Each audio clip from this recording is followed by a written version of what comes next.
Triple H Show. So recently there have been many things that are going on, and let's just take a quick look at them.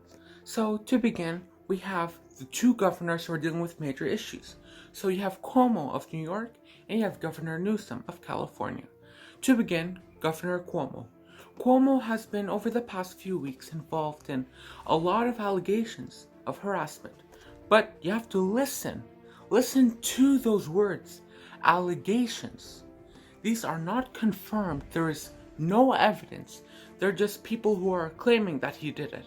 So because of these allegations, people are calling on him to resign, they're pushing threats against him, and they're pretty much trying to ruin his entire career. Now, if he did actually do those things, yeah, go ahead, throw him out, knock him out of the building. But if he didn't, then just leave him alone. Since these allegations have no proof, you just have to go with the path of innocent until proven guilty. And he hasn't been proven guilty.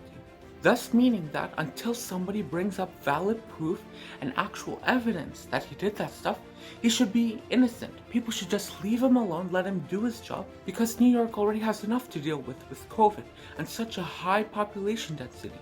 But obviously if he did do that stuff, go ahead and arrest him, kick him out of office and whatnot. That should not happen, and people like that should not be leading. But it's not proven. So until it's proven, just wait on it. Don't make accusations and ruin people's careers over things that are not confirmed and over just random out of thin air accusations. And secondly, there's the whole Gavin Newsom thing going on. So the petition reached 2 million signatures, meaning that they can actually get rid of Gavin Newsom. So this means that in the middle of a pandemic, people are trying to overthrow the government over things that Newsom didn't even cause and that were just inherited from the previous administrations. People want to get rid of Newsom because of unemployment, homelessness, and because of COVID. But when you actually look at it, Newsom didn't cause COVID. Newsom's response to COVID has been actually pretty well when you compare it to other governors. So for instance, in terms of vaccinations, they're heading straight towards 15 million right now. 15 million in just a few months. The vaccines all started rolling out in January. So in 3 months, they've managed to vaccinate 15 million people out of 40 million. So nearly half of California's massive population is vaccinated.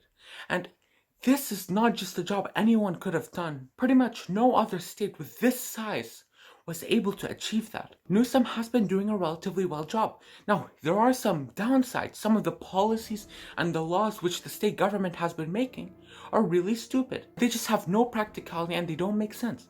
But overthrowing your government in the middle of a pandemic is one of the worst things someone can do. Because when you have no government, who's going to control the standards? Who's going to control the vaccines? Who's going to control the state stimulus plans? Nobody. It's just in thin air. People are competing and they're making false claims and they're bringing politics into everything. They're literally going to politicize every single thing in order to get more votes. That's how politics work. So when you overthrow Newsom, they're just going to have a bunch of lobbyists and rich people who are running for office to take over power, and they're just going to make a whole bunch of false promises that they don't intend to keep. Meanwhile, Newsom has sent billions to small business owners. He's vaccinated tens of millions of people, and he's actually kept the COVID response relatively stable, and California is still holding on to its guidelines. California is doing some of the best out of any of the larger states in terms of cases per capita. So it's really just a very bad call to do it, and even though he has its downsides, it's not a smart idea whatsoever. People just have to hang in there because overthrowing your government in the middle of a pandemic just makes things worse. And finally, since we're discussing COVID's actually been doing relatively well now. Joe Biden said that by July 4th, people will be able to gather safely without having many concerns, because by then, tens and tens of millions and hundreds of millions of people would have been vaccinated, meaning that there's pretty much a 33 to 50% chance that everybody around you will be vaccinated. Though that's not perfect, and you should still social distance and remain with protocol and make sure it doesn't spread. It means that things are improving, but we have to remember, it's not necessarily because of Joe Biden. As I said, the cases were declining since before Biden, and Trump was the one who initiated Project Warp Speed. He was the one who gathered all the manufacturers and worked with them to sign contracts and deals and to get the vaccines out.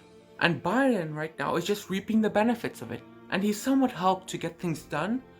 A lot of it was Trump, and people aren't giving Trump the appropriate amount of credit for the vaccine rollout. And it's just disappointing that people are politicizing vaccines now.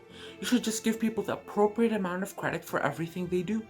If Trump did something good, give him credit. If he did something bad, give him credit. Just be fair, be honest, and don't bring partisan politics into something so critical and so important.